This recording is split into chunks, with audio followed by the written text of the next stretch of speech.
अथ मीनाक्षी पंचस्तोत्रम्। उदयत भानुसहस्रकोटिसदृशां केयूरारोज्ज्वलां बिम्बोष्टिं विस्मितदन्तपङ्क्तिरुचिरां पीताम्बरां लङ्कितां विष्णुं ब्रह्मसुरेन्द्रसेवितपदां तत्त्वस्वरूपां शिवां मीनाक्षी प्रणतोऽस्मि सन्ततमां कारुण्यहारां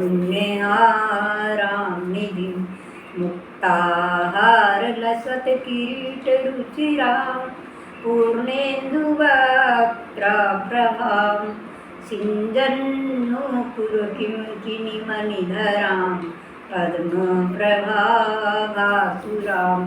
सर्वाभीष्टफलप्रदां गिरिसुतां वाणीर्मासेवितां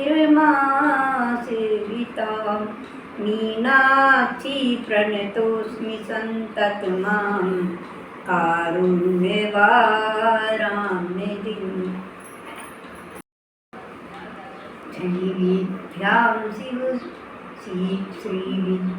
शिवभागनिभयां हिंकारमन्त्रोज्ज्वलां श्रीचक्राङ्कितबिन्दुमध्यवसतिं श्रीमत्सभानायिकां श्रीमत्षड्मुखविघ्नराजजननीं श्रीमज्जगन्मोहनीं मीनाक्षी प्रणतोऽस्मि सन्ततमां कारुण्यवारां निधिम्। श्रीमत्सुन्दरनायिकां भयहरां ज्ञानप्रदां निर्मलां श्यामाभां कमलासनार्चितपदां नारायणस्यानुजां वीणावेणुमृदङ्गवाद्यरसिकां नानार्थविद्यां प्रदां मीनाक्षी प्रणतोऽस्मि सन्ततमां कारुण्यवारां निधिम्।